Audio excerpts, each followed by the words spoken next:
नमस्कार दोस्तों, स्वागत है आपका अपने डेली अपडेट्स यूट्यूब चैनल पर। जैसा कि आप सभी को पता है कि हम सभी लोग बीएड फर्स्ट सेमेस्टर के जो फाइल थी वो कंप्लीट कर रहे थे, तो जिसमें हम लोगों ने फर्स्ट फाइल, थर्ड और फोर्थ हम लोगों ने कंप्लीट कर लिए। सेकंड और फिफ्थ फाइल आप लोगों की बाकी है अभी।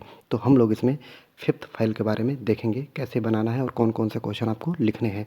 तो हम फिफ्थ फाइल में क्या है आपका, ये पर्यावरण से संबंधित है, जिसमें 3 क्वेश्चन होंगे, 2 क्वेश्चन आप लोगों को करना होगा। तो इस प्रकार हम लोग अपने पहले क्वेश्चन की तरफ बढ़ते हैं। लेकिन इसके पहले अगर आप लोगों ने चैनल को सब्सक्राइब नहीं किया है, लाइक नहीं किया है, शेयर नहीं किया है, तो जल्दी से लाइक शेयर कर दीजिए, जिससे कि आप सभी को इसी प्रकार की सटीक जानकारियाँ लगातार आप लोगों को प्रदान की जाती रहेंगी। और बीएड वाले आप विद्यार्थी हैं तो आप लोगों को बीएड फर्स्ट सेमेस्टर और सेकंड सेमेस्टर और सेकंड ईयर सभी जो भी आप लोगों से संबंधित जानकारियाँ होंगी आप लोगों को वीडियो के माध्यम से लगातार बताई जाएंगी। तो बढ़ते हैं अपने क्वेश्चन आंसर की तरफ। बढ़ते हैं अपने पहले क्वेश्चन की तरफ, जिसमें क्वेश्चन है आपका, मानव और पर्यावरण के बीच संबंध का वर्णन करें। मनुष्यों की वर्तमान जीवन शैली के पर्यावरण पर पड़ने वाले प्रभावों का उपयुक्त प्रमाणों के साथ इंगित करें। तो इसमें आप लोग लिखेंगे आंसर, मानव एवं पर्यावरण के बीच संबंधों को अध्ययन में सदैव सबका ध्यान आकर्षित किया है। मानव तथा पर्यावरण के बीच के संबंधों ने मानव समाज के विकास को अत्यंत प्रभावित किया है। यह बात ध्यान में योग्य है कि सभी जीवों में मनुष्य सबसे कुशल तथा सभ्य है। मानव पर्यावरण में संबंध को निम्न रूपों में देखा जा सकता है। नंबर 1 हेडिंग डालिए, नंबर 1 शिकारी एवं भोजन संग्रहालय काल। तो इसमें लिखेंगे, यह अवधि घोर आदिम काल से संबंधित है, जब वह मुख्य रूप से प्राकृतिक पर्यावरण का एक हिस्सा था। कार्यात्मक रूप से वह एक जैविक मानव या भौतिक मानव था कि उसकी मूलभूत आवश्यकताएं भोजन तथा आवास तक ही सीमित थीं। मानव तथा पर्यावरण के बीच अत्यंत महत्वपूर्ण संबंध था। मनुष्य जो था वो खानाबदोश का जीवन व्यतीत कर रहा था। उसके बाद के चरण में उसके शिकार करना सीखा और आग की खोज की, जो एक संयोगात्मक खोज थी, ने मनुष्य को जानवरों के मांस को खाने से पहले आग पर पकाना सिखाया। इस आधार पर हम कह सकते हैं कि आग की खोज तथा साथ ही औजारों एवं शस्त्रों की जो खोज थी वो मनुष्यों को इस योग्य बना दिया कि वह प्राकृतिक संसाधनों का उपयोग अपने हित में कर सके। दूसरा हेडिंग डालिए, पशुपालन तथा ग्राम जीवन काल। इसमें लिखिए, समय के साथ आदिम मानव ने अपने लाभ के लिए पशुपालन करना सीखा। प्रारंभ में उसने संभवतः दूध देने वाली गाय, बैल एवं जानवरों को एवं मांस प्राप्ति के लिए पालतू बनाया होगा तथा धीरे धीरे जो पालतू जानवर थे उनकी संख्या बढ़ी होगी।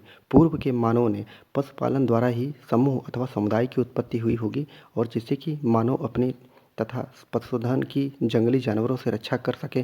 परंतु अभी भी वह खानाबदोश जीवन ही व्यतीत कर रहे थे, क्योंकि उन्हें स्वयं के लिए पानी, भोजन एवं पशुओं के लिए चारा आदि के लिए एक स्थान से दूसरे स्थान तक विचरण करना पड़ता था। तीसरा हेडिंग डालिए, जिसमें लिखिए, बागवानी तथा कृषि काल।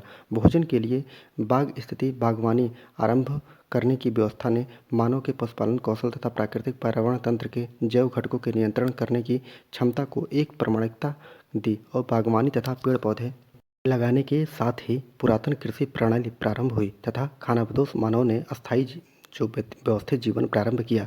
खाद्य फसलों की खेती के साथ फलस्वरूप सामाजिक समूह तथा संगठनों की रचना हुई। अब मानव ने जल एवं उपजाऊ भूमि की उपलब्धता के कारण नदी घाटियों में अस्थायी रूप से रहना प्रारंभ कर दिया, जिसे नदी घाटी सभ्यता कहा जाता है।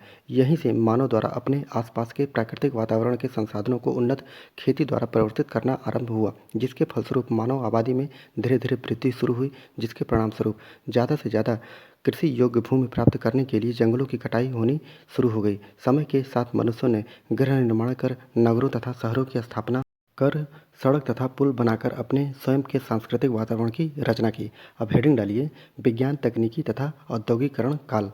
हेडिंग क्या है, विज्ञान तकनीकी तथा औद्योगिकरण काल। इसमें लिखिए, 19वीं शताब्दी के अंत में औद्योगिक क्रांति के विकास तथा विज्ञान के प्रादुर्भाव और परिष्कृत तकनीकी के विकास के परिणामस्वरूप मानव एवं उनके प्राकृतिक वातावरण के बीच मैत्री संबंधों में कटुता बढ़ती शुरू हुई, और प्राकृतिक पर्यावरण पर आधुनिक तकनीक का प्रभाव अत्यंत जटिल एवं विवादास्पद हो गया, और अत्यंत उन्नत प्रौद्योगिकी एवं वैज्ञानिक तकनीकों के कारण प्राकृतिक वातावरण का असंतुलित दोहन आरंभ हो गया, जिसके परिणामस्वरूप अधिकांशतः पर्यावरण की वे समस्या उत्पन्न हुई और जो इन दिनों दिखाई पड़ रही है। हेडिंग डालिए, पर्यावरण पर मानव का प्रभाव। जिसमें लिखिए, प्राकृतिक पर्यावरण पर मनुष्य के प्रभावों को 2 प्रमुख वर्गों में विभाजित किया जाता है। नंबर 1 प्रत्यक्ष और दूसरा अप्रत्यक्ष। तो प्रत्यक्ष हेडिंग डालकर लिखिए, यह सुनियोजित एवं संकल्पित होते होते हैं और किसी भी क्षेत्र में आर्थिक विकास के लिए जो भौतिक पर्यावरण को परिवर्तित या रूपांतरित करने के लिए चलाए जाने वाले किसी भी कार्यक्रम से उत्पन्न होने वाले परिणामों से मनुष्य अवगत रहता है। आर्थिक विकास हेतु भौतिक पर्यावरण में इस तरह के परिवर्तनों में प्रमुख हैं। तो हेडिंग डालिए, नंबर 1 क्या प्रमुख है? भूमि उपयोग में परिवर्तन, भूमि उपयोग में परिवर्तन तथा कृषि में वृद्धि तथा विस्तार, खनिजों का खनन, खनिज तेल का वेधन एवं भूमि जल का निष्कासन आदि। अगला पॉइंट है मौसम विकास कार्यक्रम, जिसमें लिखिए यथावरण को प्रेरित करने के लिए में पेयजन उत्पल जो वृष्ट को रोकना तथा नियंत्रित करना आदि। तीसरा लिखिए पॉइंट नाभिकीय कार्यक्रम। उल्लेखनीय है कि प्राकृतिक पर्यावरण में इस तरह के मानव जनित परिवर्तनों में प्रभाव अल्पकाल में ही परिलक्षित हो जाते हैं और परंतु ये परिवर्तन भौतिक पर्यावरण को दीर्घकाल तक प्रभावित करते रहते हैं। पर्यावरण पर इस प्रकार मानव जनित प्रत्यक्ष प्रभावों को दूसरी प्रमुख विशेषता यह है कि प्रभाव परिवर्तन होते हैं क्योंकि प्राकृतिक पर्यावरण को आर्थिक प्रयोजन से प्रभावित करने से पहले उसकी दिशा तथा परिवर्तनों के बाद उत्पन्न दशाओं के अध्ययन के माध्यम से मनुष्य यह जान सकता है कि प्रमुख कार्यक्रम द्वारा प्राकृतिक पर कुछ प्रभाव कितने हानिप्रद हैं। इस जानकारी के बाद मनुष्य यदि चाहे तो प्रारंभिक कार्यक्रम द्वारा प्राकृतिक पर्यावरण पर पड़ने वाले दुष्प्रभावों को कुछ सीमा तक कम कर सकता है, यह उन्हें दूर कर सकता है। जहाँ तक स्थानीय एवं प्रादेशिक स्तर पर जलवायु में तथा मौसम में मानव द्वारा परिवर्तनों का सवाल है, इसके पश्चात प्रभाव के विषय में पहले से विचार नहीं किया जा सकता है। उल्लेखनीय है कि मनुष्य के लिए ऋतु वैज्ञानिक परिक्रमों को अनुशासित करना तथा उन पर पूर्ण स्वामित्व स्थापित करना संभव नहीं है, क्योंकि वायुमंडल में इन प्रक्रमों तथा तूफानों को नियंत्रित कर सकता है। यह उसकी दिशा को बदल सकता है। सिंचाई तथा पेयजल के लिए भूमिगत जल का निष्कासन प्राय सभी देशों में किया जाता है, परंतु भूमिगत जल के विदोहन का परिणाम इतना भयानक होता है कि वह मनुष्य तथा समाज के लिए हानिकारक हो जाता है। ध्यातव्य है कि भूमिगत जल के अधिकाधिक विदोहन से कारण सतह के नीचे बृहदाकार कोटर बन जाता है और बाद में कभी कभी ऊपरी सतह खिसक जाती है। मनुष्य जो होता है वो बाढ़ नियंत्रण के उपायों, जल भंडारण की रचना, नदी के जल को उसकी घाटी में ही सीमित करने के लिए तटबंधों तथा बाढ़ दीवारों के निर्माण, बाढ़ विपथगमन के यंत्रों, सरिता जलमार्ग में ही परिवर्तन आदि द्वारा नदी की प्राकृतिक अवस्था जो होती है द्वारा नदी की प्राकृतिक व्यवस्था तथा उसकी ऊपरी स्थिति में कई तरह के परिवर्तन करता है। अब हेडिंग डालिए अप्रत्यक्ष प्रभाव, जिसमें लिखिए मनुष्य द्वारा पर्यावरण पर अप्रत्यक्ष प्रभाव न तो पहले से सोचे गए होते हैं और न ही नियोजित होते हैं। पर्यावरण पर मानव के कार्यकलापों से जनित अप्रत्यक्ष प्रभाव आर्थिक विकास की रफ्तार को तेज करने के लिए, खासकर औद्योगिक विकास के विस्तार, मनुष्य द्वारा किए गए प्रयासों तथा कार्यों के फलस्वरूप उत्पन्न होते हैं। यद्यपि आर्थिक विकास के लिए किए जाने वाले इस तरह के कार्यकलाप आर्थिक रूप से महत्वपूर्ण हो सकते हैं, परंतु उनके द्वारा उत्पन्न होने वाले पश्च प्रभाव निश्चित ही सामाजिक दृष्टि से अवांछनीय हो।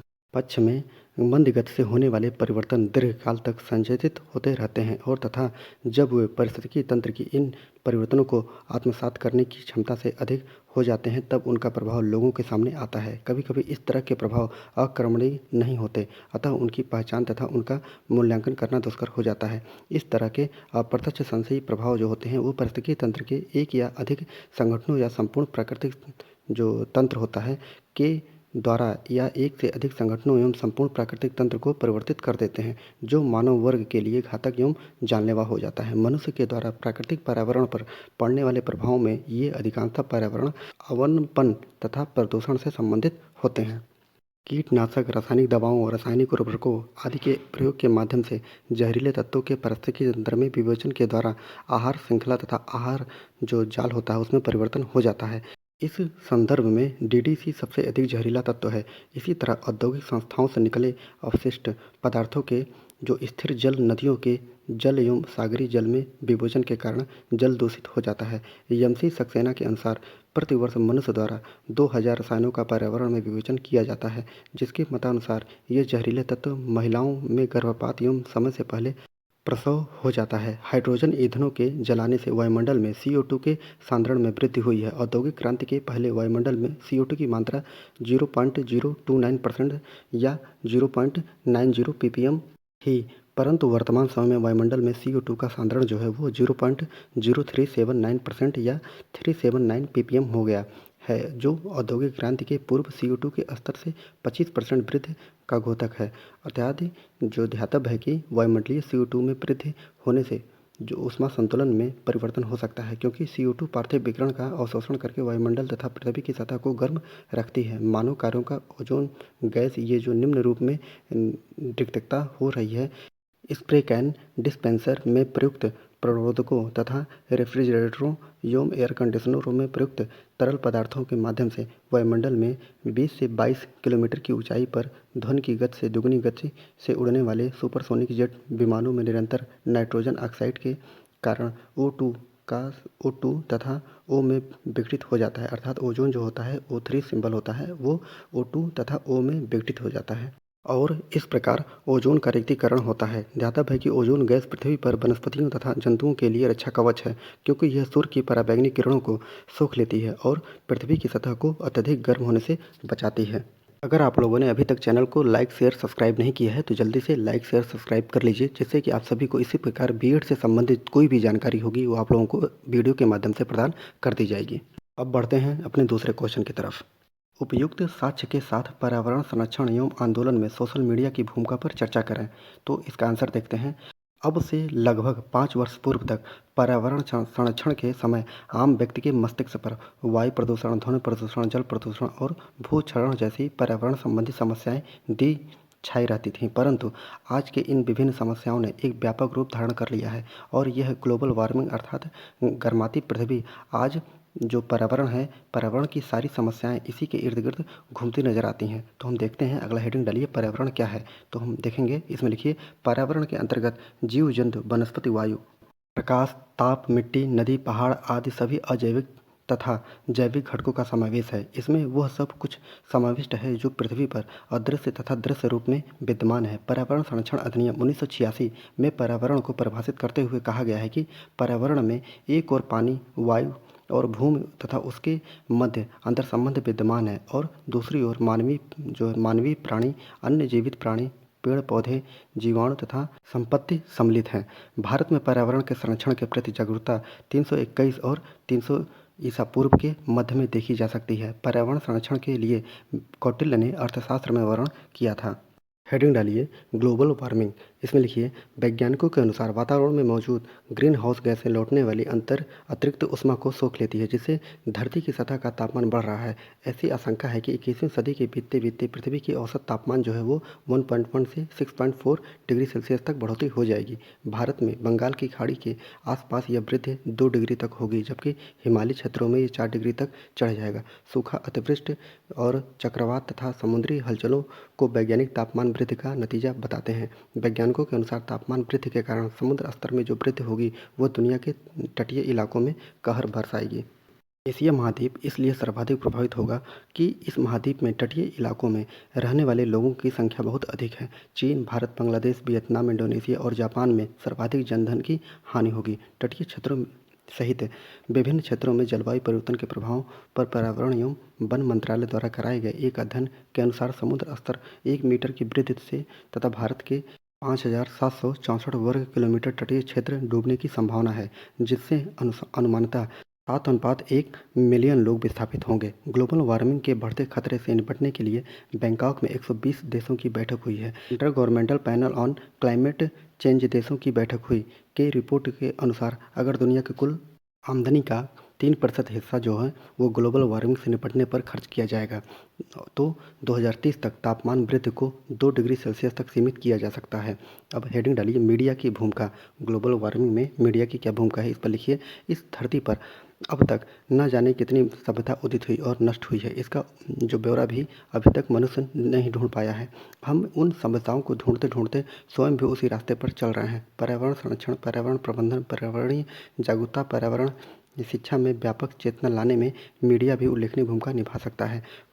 पर्यावरणीय नीतियों के निर्धारण एवं नियोजन में जन सामान्य की सहभागिता तभी प्रभावी होगी जब उन्हें पर्यावरणीय मुद्दों की सूचना जो है प्राप्त सूचना जानकारी समय समय पर दी जाए। मीडिया से अपेक्षा की जाती है कि वे वैश्विक, क्षेत्रीय और राष्ट्रीय स्तर पर संपन्न होने वाली पर्यावरणीय घटनाओं, समाचार एवं सूचनाओं को जन सामान्य तक इस ढंग से पहुंचाएं कि वे तथ्यों का सही विश्लेषण कर अपनी राय बना सकें। मीडिया का लक्ष्य पर्यावरणीय समस्याओं से निराकरण के उद्देश्य से व्यक्ति को समझ, विवेक, व्यावहारिक ज्ञान, कौशल प्रदान करना हो जाना चाहिए।